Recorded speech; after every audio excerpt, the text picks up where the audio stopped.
For the Horde! Greetings again, people. This is VauIander. This is a custom game between me and Mr. Roboto, or Robo as he's called. I'm not sure if he's Mr. Roboto or not, but it's a mirror orc match, and it's pretty much a mirror all the way because Robo is trying to use my own Powerpush against me, and you will see the small differences that can make or break your game in this audio replay. If you pause it at 1 minute mark 1x speed, we can get the show on the road. We are at 1 minute mark 1x speed, and I have the replay vision on one of the observers. That way you can quickly check food count, money, jump between bases without having to mess around with the replay vision. That's up to you guys how you want to do it or not, but I have it on an observer with the fog of war on. So at 3, 2, 1, unpause. And here we go. Bases look pretty much the same. Here you can see the small difference in the starting points. I'm able to put my Voodoo Lounge behind my hall. I'm blue, by the way, he's red. Not my favorite color choice, but that's the way it goes. As I was saying, you can put the Voodoo Lounge in the back here,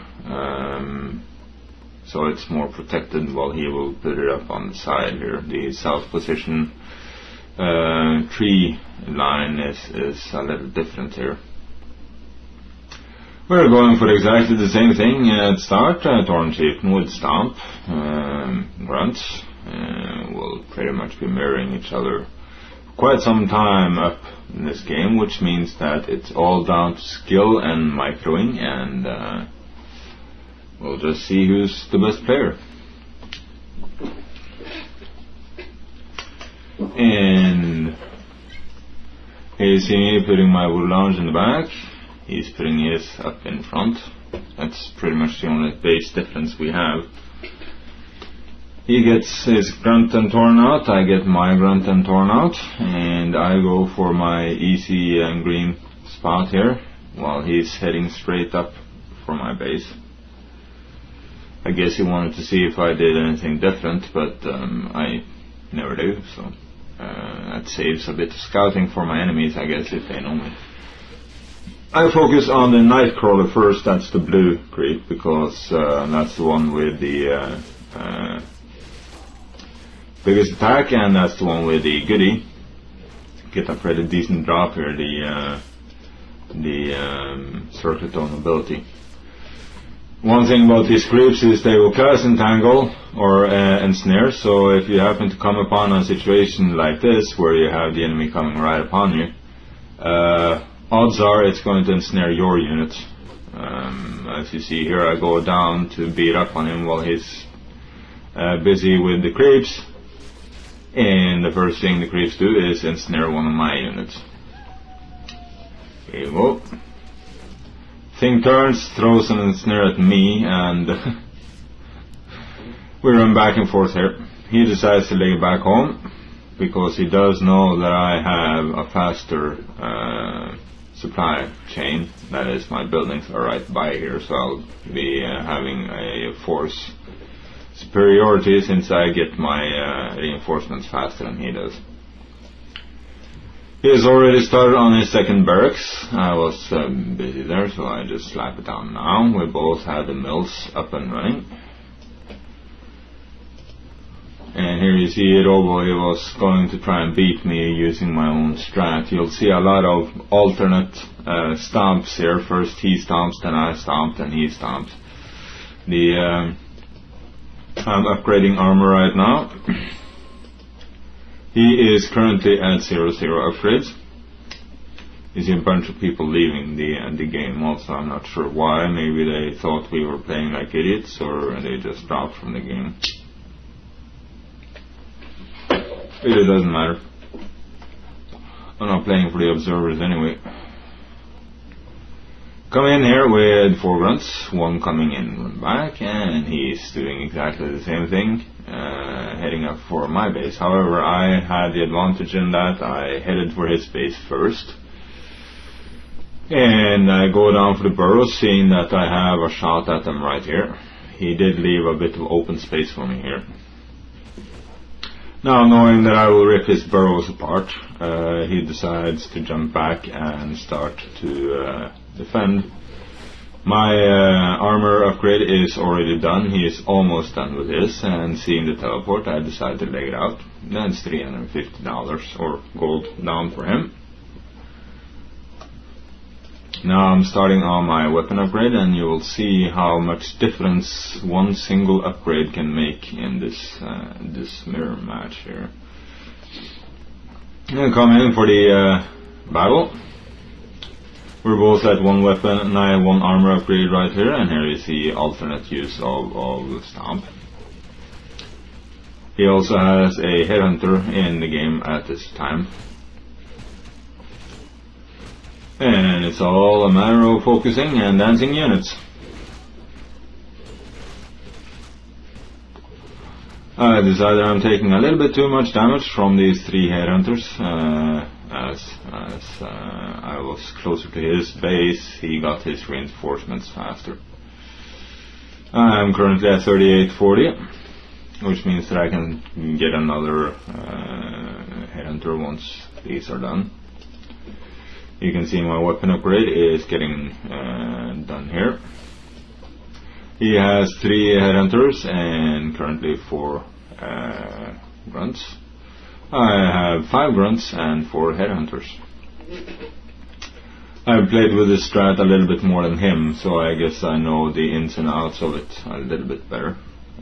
He now has 5 Headhunters and 4 Grunts along with a 0.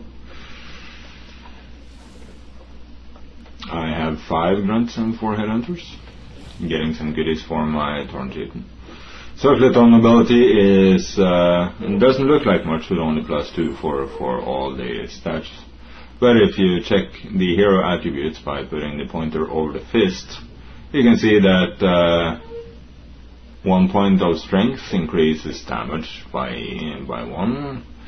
Hit points by 25. So basically I do 2 more damage and I have 50 more hit points. That's the short of it, or the fast of it. He takes out the Goblin Merchant. He gets a portion of invulnerability, which is a pretty good drop. 7 seconds where you can't touch his hero is pretty vicious. He apparently forgot on his burrow build. I'm ahead on him there too. Coming in for this base here, we have Headhunters and Grunts versus Headhunters and Grunts. He gets off the first stomp. I head straight for his Headhunters. He heads for mine. We both move our Headhunters, of course. And then go to town on each other's units. You can see my Grunts are 1-1, while his Grunts are 0-1, so I have a small damage advantage, which is the big difference here. My hunts do more damage, and so I'm able to take down his Grunts faster than he can take down mine. I'm chasing after his Headhunters. He's now just facing Grunts. I ran my Headhunters out, and I decide to teleport out here in a moment.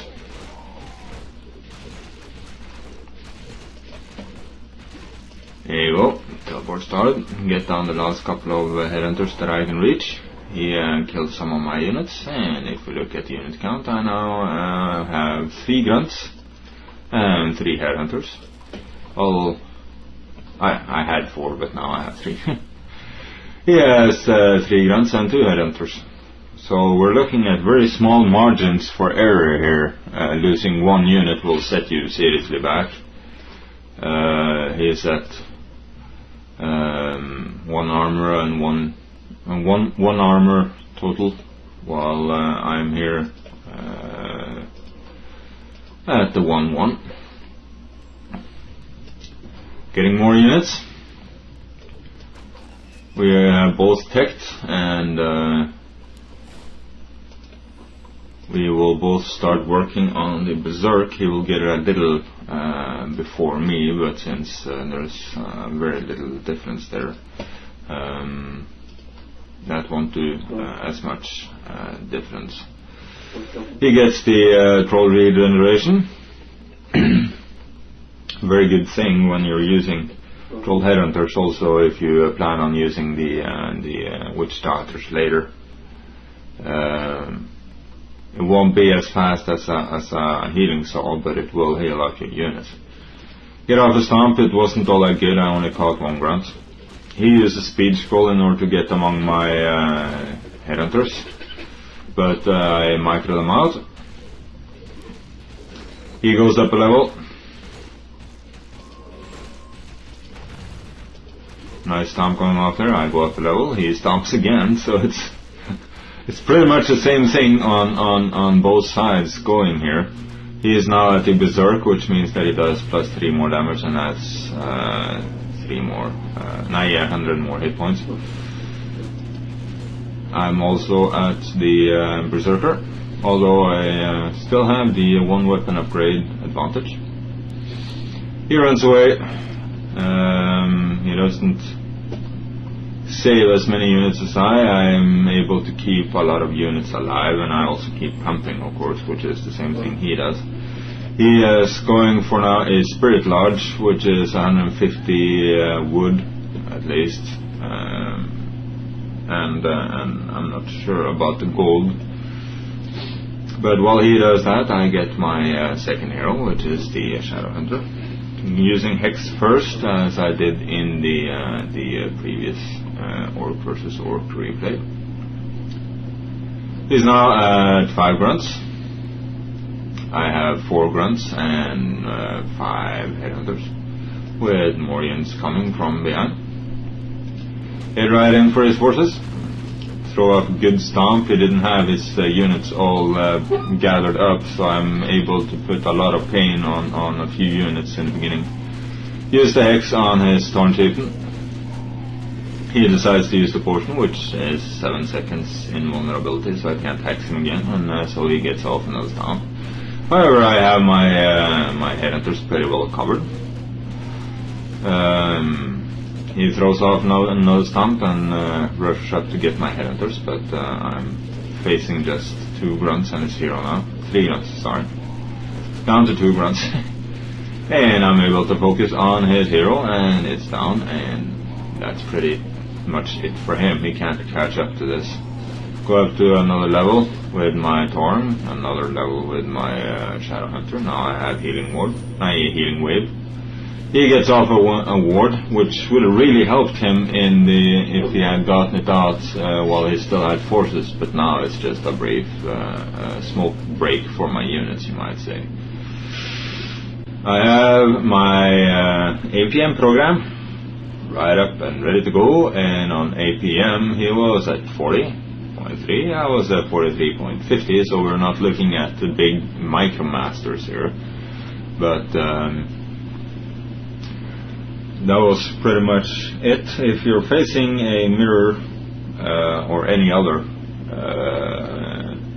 for that matter, spending that 100 gold and 75 wood on the first few upgrades will really help you in the beginning of the game, and of course it gets hideously expensive as you go up in weapon upgrade or in upgrade levels, but using the first 3 upgrades, weapon, range and armor, will seriously help you out. I chose this replay because it showed it so well. I was able to kill his units faster, and that is pretty much why I won. So I hope you have good luck and have fun on ladder when you play your games, and I hope you learn from this, and I look forward to your comments on this audio so that I know what I can do better next time, and that's pretty much it for me. Cheerios.